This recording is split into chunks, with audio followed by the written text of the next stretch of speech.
안녕하세요. 늦깎이 신학생 나유석 집사입니다. 저는 48에 신학대를 편입하게 되었습니다. 작년에 아내가 기도 중에 말씀을 받았고요. 신학대를 제가 그 말을 듣고 자원해서 간 건 아니었고요.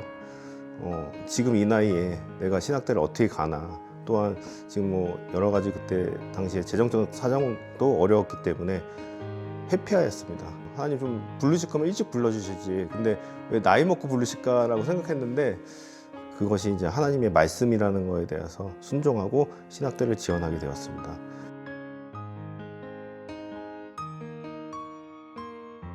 어렸을 때 일단은 집이 부유한 편이었어요. 위기가 왔던 거는 중학교 2학년 때 어머니가 우울증이 오셔가지고, 그때서부터 이제 어머니가 이제 외도가 시작되셨던 거예요. 그거를 한 20년 가까이 봤어요. 어머니를 항상 의심했고 뒤를 밟고, 그 목격하게 되면 또 거기서 싸웠고 폭력적이 됐어요. 그 분노를 그냥 운동으로 다 풀었거든요. 그래서 운동이 직업이 되었는데, 그거를 한 30대 중반까지 제가 겪었던 것 같습니다.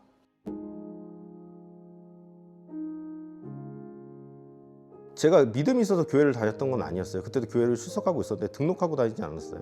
뭔가 의지할 게 있었으면 해서 교회를 다니기 시작했는데, 잘못 알았던 거는 하나님은 낭떠러지 앞에서 건져주신 하나님이다.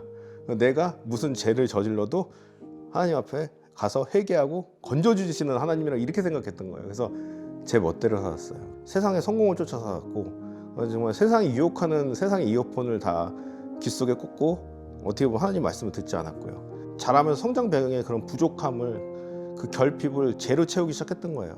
막 부정의 행위도 저지르고, 뭐 제사를 늘리기 위해서 상대 업체에 그런 비리 같은 거, 그런 거를 제가 막 오픈해서 막 SNS에 올리고, 그러면서 밟고 올라갔어요. 그러면서 뭐 회사에서 인정을 받고, 그러면서 이제 저는 그게 성공이라고 생각했던 거예요. 그렇게 살다가 이제 코로나 때 제가 다니던 회사가 파산이 되면서 없어지고 창업을 하게 되었는데요. 이제 매출이 증가하는 걸 보면서 성장하겠구나 생각을 했어요. 계속 이제 대출을 받아서 재투자를 했던 거예요. 결국에는 코로나가, 저는 1년, 2년이면 끝나겠지 생각했던 게 점점 길어지면서, 그때 이제 막대한 빚을 지게 되고, 어느 순간에 매출이 2개의 사업체가 뚝 끊기는 상황이 되고, 한 달에 이제 내야 이자랑 원금이 1,000만 원이 넘어가더라고요.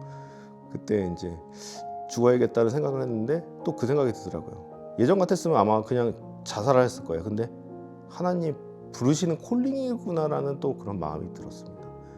그러고 나서 이제 우연히 설교를 듣게 됐어요. 그때 정말 처음으로 펑펑 울었어요. 회개의 눈물이었거든요. 저는 그 회개의 눈물이 하나님이 무서워서, 이전에는 두려움의 세상이었고 무서워서 용서해 주세요 그 눈물이 아니었고, 하나님의 사랑을 알게 되는 첫 번째 눈물이었어요. 45년의 인생이 파노라마처럼 지나가는데, 제가 위기의 순간 속에서도 하나님이 항상 계셨고, 주님께서 딱 여기 서 계신 게 딱 보이는 거예요.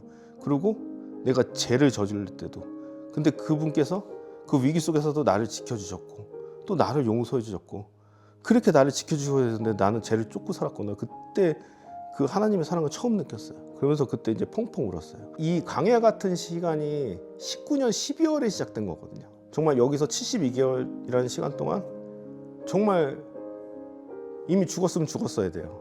근데 내가 무사하게 왔던 거는 하나님이 함께 해주셨기 때문에.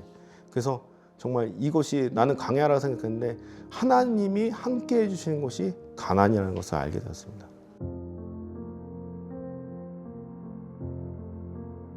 첫 번째 변화는 두려움이었어요. 두려움이 사라지기 시작했고요. 그 두 번째는 그 돈이라는 게 저한테 우상이었거든요.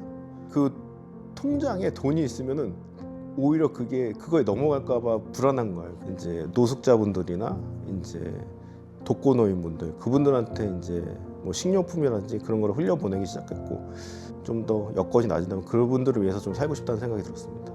지난 주일 속해 집사님께서 대학원에서 연구원으로 일하시다 휴직을 하시고 이 시간이 길어지며 고립된 느낌이 드신다고 하셨습니다. 저에게도 고립된 시간이 있었기에 이 시간이 허락될 때 마음껏 누리라고 말씀드렸습니다. 저도 이전의 직장에서 사건을 통해 갈라지고 떨어지고 헤어지게 하셨습니다. 헤어지게 세퍼레이트 시키시는 이유는 아이솔레이트, 고립시키고 격리시키기 위함입니다. 제가 만약 그때 그 회사에서 떨어져 나오지 않았다면 더 깊은 제약 속에서 그것이 제약인 줄 모르고 돌이키지 못할 제약의 늪에 깊이 빠져 살았을 겁니다. 세상과의 단절을 통해 고립된 시간을 허락한 이유를 그때 당시에는 몰랐지만 시간이 지나서야 알게 되었습니다. 그 시간이 세상으로부터 뒤처짐이라는 두려움이 있었지만 지나고 보니 하나님께 전진하는 시간이었습니다. 우리는 고립된 당시에는 그 이유를 모릅니다. 그러나 시간이 흐른 뒤에 알게 됩니다. 고립된 시간은 하나님과의 둘만의 데이트 시간입니다. 그 데이트 시간을 마음껏 깊이 누리십시오. 고립은 하나님의 아름다운 구속입니다. 그 시간을 통해 하나님께서 새로운 일을 시작하십니다. 기대하시라. 개봉박두. 하나님이 나를 신학대에 보내신 거는 저는 저를 살릴 만한 가치가 있는 사람을 생각을 안 했어요. 저는 하나님한테 그 사랑을 받을 자격이 없는 사람인데 하나님이 저한테 사랑을 부어주시고 왜 살려주실까? 저 같은 사람 또 누군가를 하나 살리라는 거라는 걸 느꼈어요. 그래서 저는 그게 제 바람이고 제가 나중에 목회자 된다면 누군가 하나만 살리자 그 바람입니다. 그래서 하나님께서 그래서 신학대를 보내셨구나 라고 생각합니다.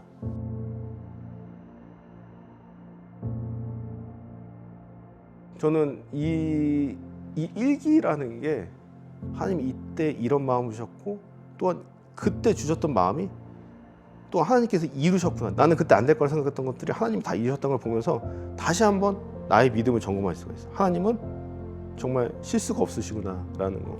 그래서 꼭 기록해서 남기시고 저는 그거를 또 자녀에게 물려주셨으면 좋겠어요. 신앙이 또 대물림일 수 있도록. 예수님만 의지하고 간다면 절대 망하지도 않고 죽지도 않습니다. 예수님을 붙잡고 믿음으로 나아가십시오. 예수 동행.